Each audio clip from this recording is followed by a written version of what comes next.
I'm sure you've caught yourself reacting impulsively and regretting it afterward. Maybe it was that message sent in the heat of the moment, or an argument that spiraled out of control. What if I told you there's a way to avoid this and take control of your emotions once and for all? Today we'll explore 8 practical lessons on how to master your emotions, inspired by Stoic wisdom, a philosophy that for over 2,000 years has taught people to live with balance and purpose, even in the face of life's toughest challenges. And the 8th lesson is the key to it all. Emotions are a fundamental part of who we are. They connect us to the world and to others, but without control, they can become our worst enemies. Anxiety, anger, fear, frustration.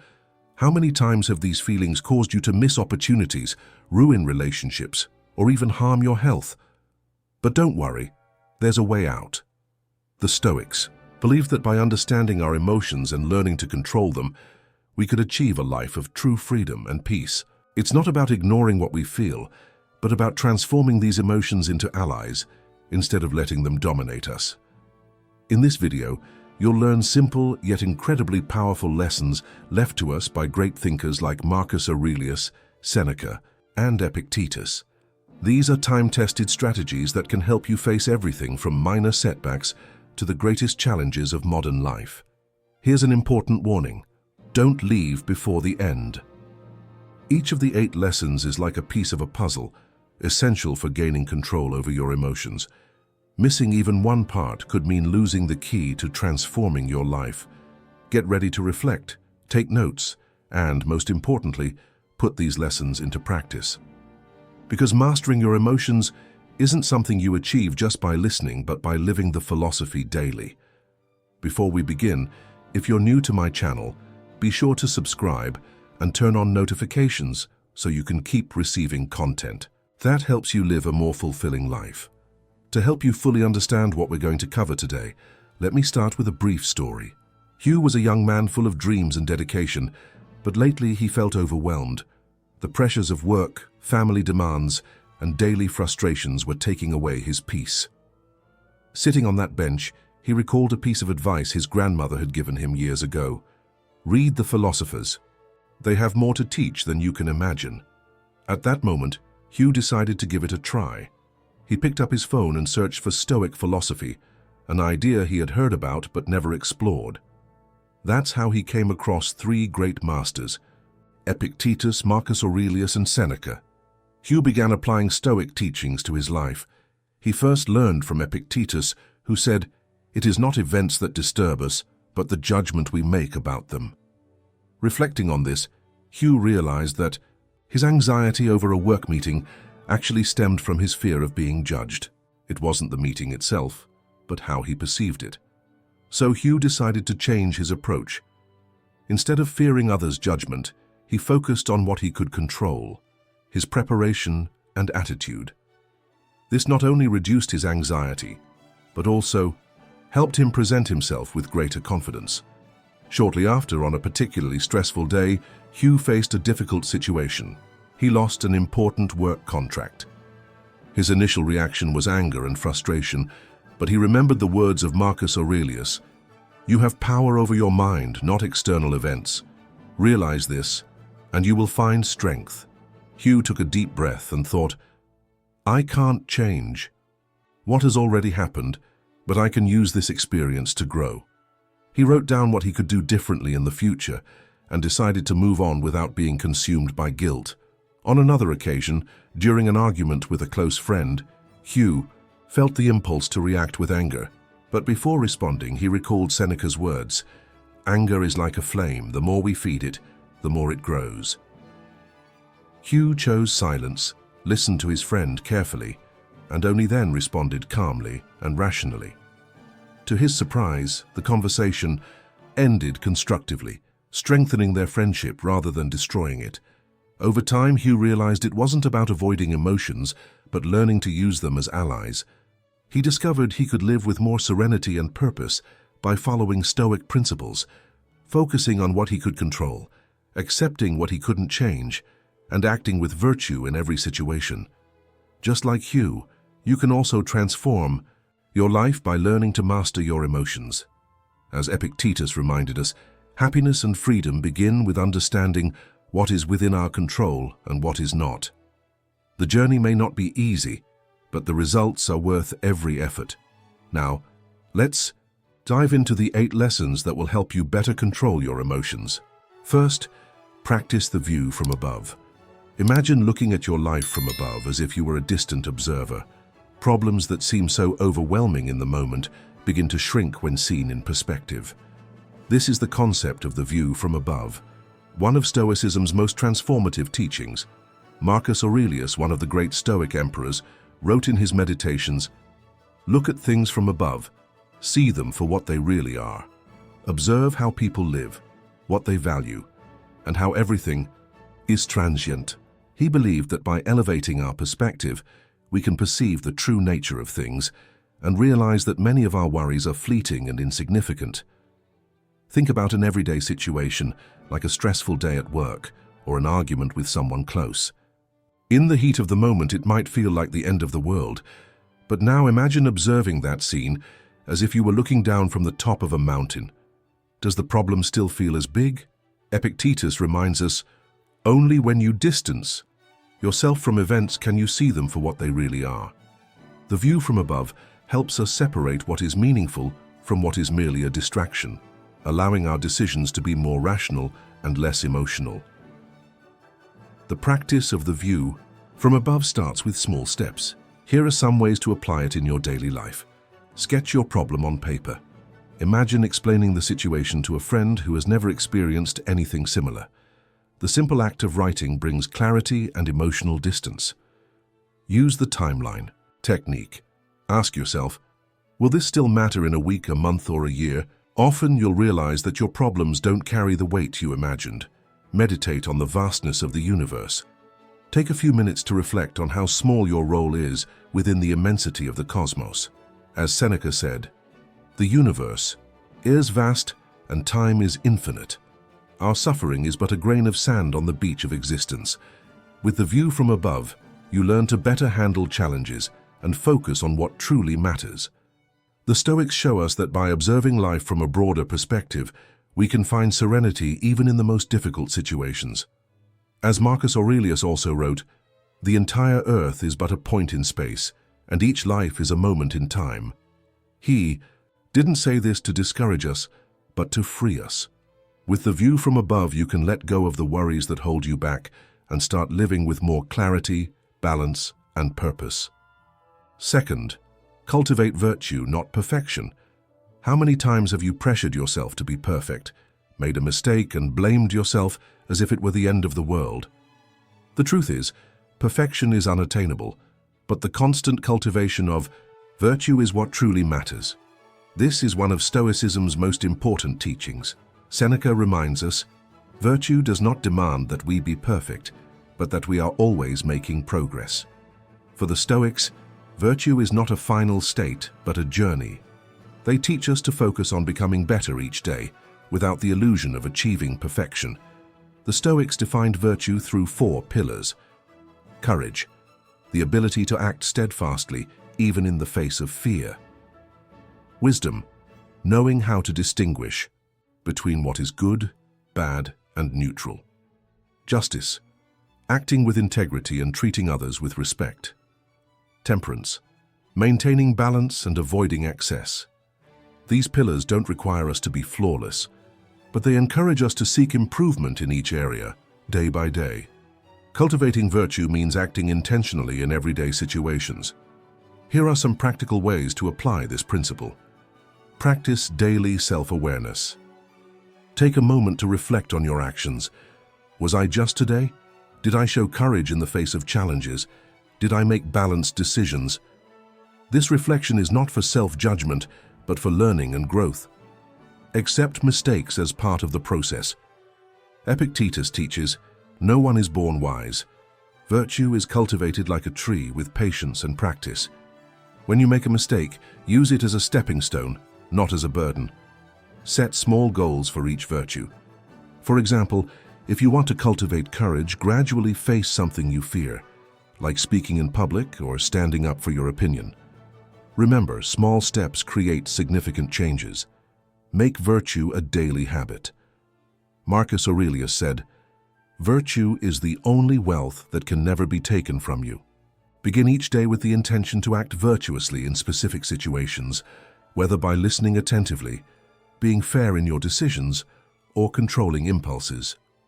Remember, pursuing virtue doesn't mean never failing, but being willing to always improve. Perfection is an illusion, but continuous effort is what truly defines a person's character. As Seneca said, "A man who is making progress is never lost." Cultivating virtue means embracing the journey with all its ups and downs, knowing that every effort counts. Third, use the technique of negative visualization. Have you ever thought about how different your life would be if you lost something you deeply value? It might seem uncomfortable, but that's precisely what the technique of negative visualization teaches us: to imagine for a few moments the absence of the things we take for granted. This practice, deeply rooted in Stoic philosophy, is not an invitation to pessimism, but an exercise in gratitude. Seneca said, "We should prepare for adversity, for it is easier to endure what we anticipate." By imagining loss, we learn to appreciate what we have with greater intensity. Negative visualization involves reflecting in a controlled way on the worst-case scenarios, losing a job, facing a crisis, or even being without something important. Not to despair, but to prepare ourselves mentally and strengthen our resilience. Epictetus taught us, while enjoying something, we must remember that everything is temporary. Thus, when loss comes, it will not catch us unprepared. The technique of negative visualization can easily be incorporated into your daily life. Here are some ways to practice it. Start with small reflections. Before beginning your day, take 2 minutes to imagine how life would be without something you value. Perhaps your morning coffee, a close friend, or even your health. This not only increases your appreciation, but also strengthens your mind to handle real losses. Apply it before important events. If you're about to participate in a presentation or meeting, visualize potential difficulties, delays, tough questions, or technical issues. This helps you create strategies and feel more prepared. Use objects as reminders. Carry something simple like a stone or a small object in your pocket. Whenever you touch it, reflect for a few seconds on something you value but could lose. This practice helps bring gratitude into the present. Review your day at the end. Before going to sleep, reflect on moments that could have been different. Imagine how it would have felt to lose something good that happened, like a conversation with a friend or a peaceful moment. This reinforces daily gratitude. When we practice negative visualization, we realize that even the simplest moments hold immense value. As Marcus Aurelius wrote, "Do not forget that you can lose everything in an instant. Love and cherish what you have while you have it." By imagining absence, we learn to value the present more. This practice also prepares us to face life's adversities with greater serenity and less despair. Stoicism teaches us that the greatest power lies within our mind, and negative visualization is a tool to strengthen it. Negative visualization isn't about living in fear, but about living with gratitude and resilience. As Seneca also reminded us, nothing is more honest than preparing for what life may take away. Fourth, face the emotion, don't run from it. We've all experienced moments when an intense emotion suddenly takes us by surprise: anger, sadness, fear. Often, our first reaction is to run, ignore, or suppress these feelings, hoping they'll disappear. But the Stoics teach us a different approach: to face the emotion, understand it, and transform it. Marcus Aurelius wrote, "You need not be ashamed of your emotions. They are a natural part of human life, but they must be governed by reason, not denial." Facing the emotion is the first step to mastering it and finding serenity. Suppressing an emotion is like trying to hold back a dam of water. Sooner or later, it will overflow, usually at the worst possible moment. Epictetus said, "Emotion is not the problem is what you do with it." By confronting our emotions, we have the chance to understand them, learn from them, and respond in a more balanced way. This practice strengthens us, making us more resilient in the face of challenges. Facing your emotions might seem difficult, but there are simple practices to help. Here's how to apply them in daily life. Name what you're feeling. Often we can only face something when we understand what it is. Seneca advised, name your emotions. It strips them of their power to act in the shadows. Ask yourself, am I angry, sad, anxious? Simply recognizing the feeling begins the process of regaining control. Ask yourself why. Whenever an emotion arises, ask, why am I feeling this? Often, the root of the problem isn't in the immediate situation, but in something deeper. Identifying this cause is essential for dealing with it. Use the technique of inner dialogue.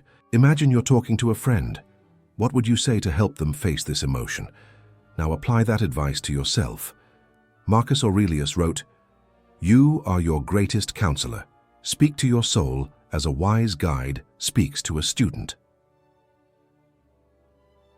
Transform the emotion into action. Anger can become energy to solve a problem.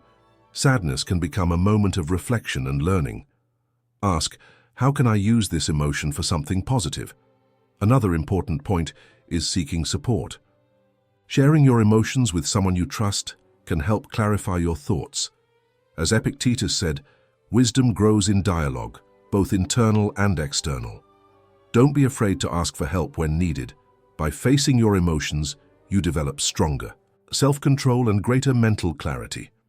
As the Stoics believed, emotions are like waves. They come, but eventually they pass. By staying firm and mindful, you learn to ride these waves instead of being swept away by them. As Seneca wrote, "Facing the storm is what strengthens the sailor. Running from it only delays the inevitable." Your emotions are not your enemies. They are teachers, showing you where you can grow. Fifth, practice self-discipline daily. Self-discipline is the foundation of a well-lived life. In Stoicism, it's seen as the key to achieving true freedom, for those who control their impulses and actions are not enslaved by them. But discipline doesn't appear out of nowhere. It's cultivated one day at a time. Epictetus said, "No man is free who is not master of himself." And that's what we'll discuss today. How to practice self-discipline daily, turning small acts into great achievements. For the Stoics, self-discipline is more than a practical skill. It's an essential virtue. Marcus Aurelius wrote, "Be strict with yourself, but tolerant with others." This means constantly striving to bring out your best without succumbing to laziness, distractions, or fleeting desires. Self-discipline doesn't require grand gestures, but rather consistency in small, meaningful actions.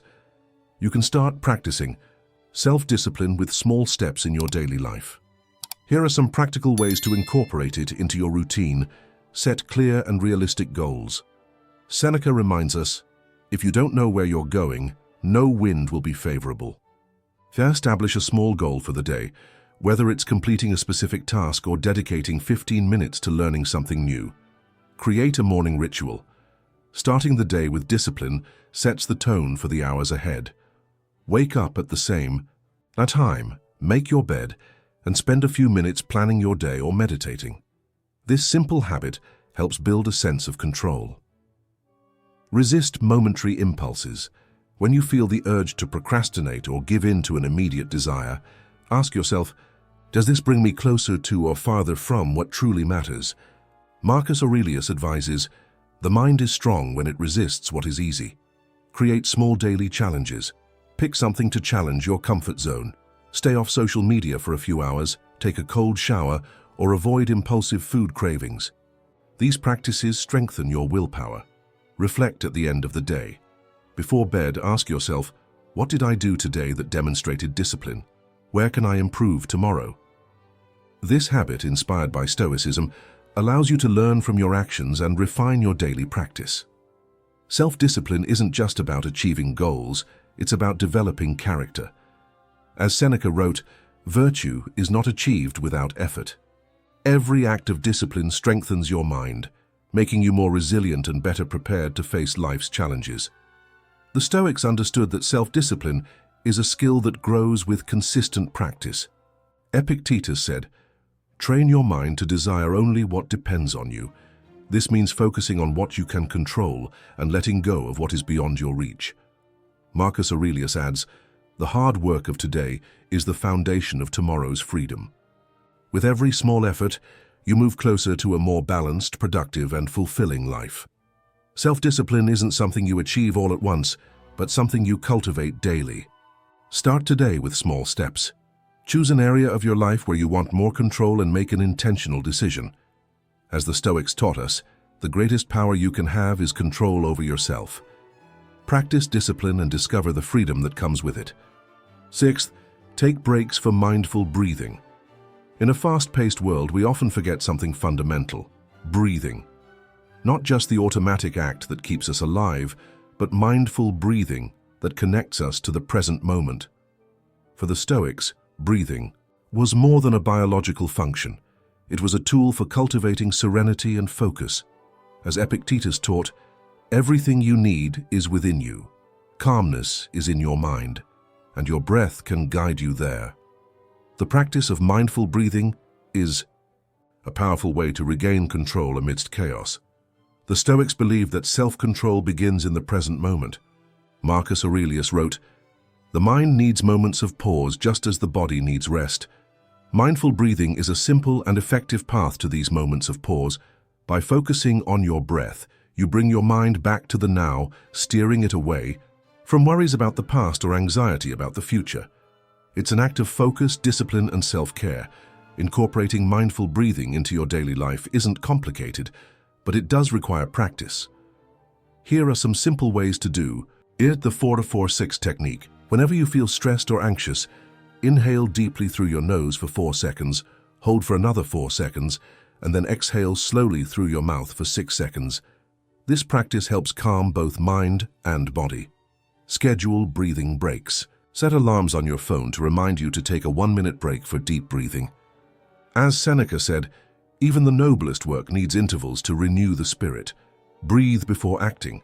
Before replying to a message, answering a call, or making an important decision, take a pause for 3 deep breaths.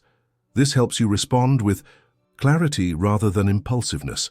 Combine breathing with visualization. While breathing, visualize something calming, like the ocean or a blue sky.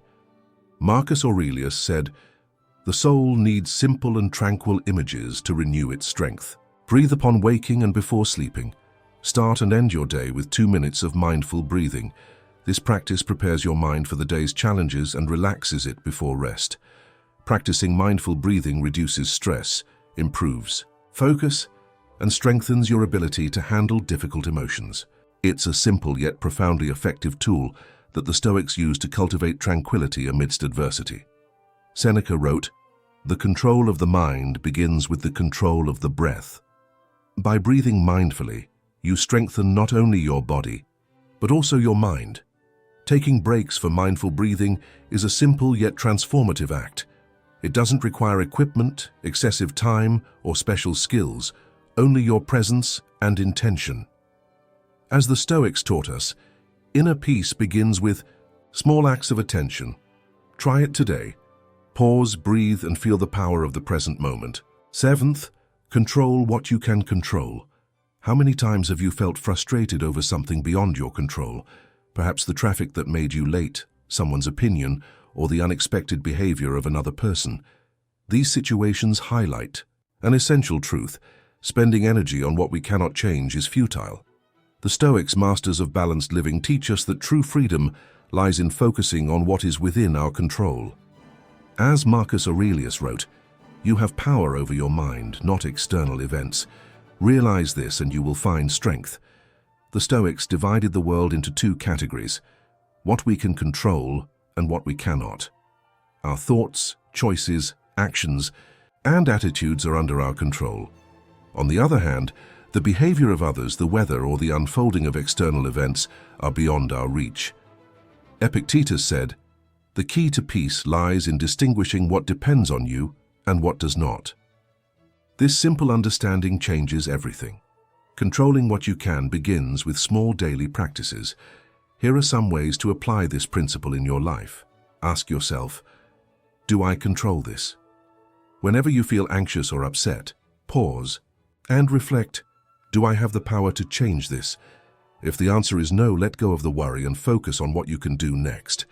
As Seneca wrote, It is not for you to change the winds, but to adjust the sails. Focus on your actions, not the results. When starting a project or task, remember that the final outcome isn't always under your control. Focus on doing your best in the process. This reduces anxiety and increases productivity. Develop a routine of priorities. Organize your day around what depends on you. Prioritize tasks and decisions within your control, and let go of unnecessary concerns about external factors. Reinterpret adverse situations. When something unexpected happens, like criticism or an unforeseen event, view it as an opportunity to practice patience and resilience. Marcus Aurelius said, "The obstacle is the way." Use visual reminders. Place a phrase in your workspace or home summarizing this concept. Focus on what you can control. This daily reminder helps realign your thoughts. By controlling what is within your reach, you save mental and emotional energy, reducing stress. This practice also strengthens your resilience, enabling you to face challenges with greater clarity. Epictetus reminds us, happiness does not consist in wishing for things to happen as we want, but in accepting how they happen and acting within our possibilities. Life will always present challenges beyond our control. But the Stoics show us that by focusing on what we can change, our thoughts, actions, and choices, we find peace and inner strength. Today, try this exercise. Identify something outside your control and decide to let go of that worry. Focus only on what you can do right now.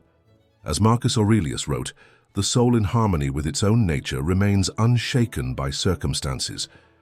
Eighth and final lesson: seek simplicity in life. Modern life often pushes us toward excess. More things, more commitments, more distractions. But the Stoics believe that true happiness isn't found in accumulating, but in simplifying. Seneca taught us, it is not the man who has little, but the man who desires much who is poor.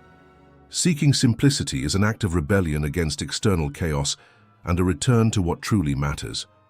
For the Stoics, simplicity wasn't just an aesthetic choice, but a way of life.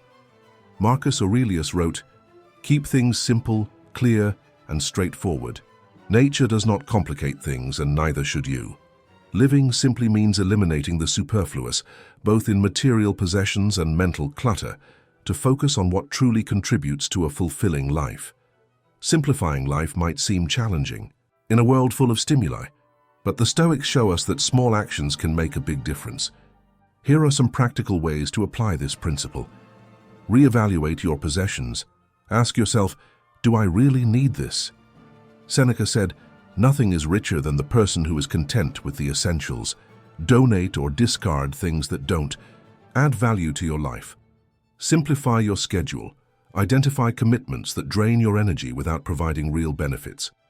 Cut back on excessive activities and focus on what's most meaningful to you. Set limits on consumption. Control the time you spend on social media. Avoid impulsive purchases and consume information more selectively. As Epictetus said, "The one who is not a slave to desires is truly free." Adopt a simple routine. Create a basic structure for your day that includes time for work, rest, and reflection.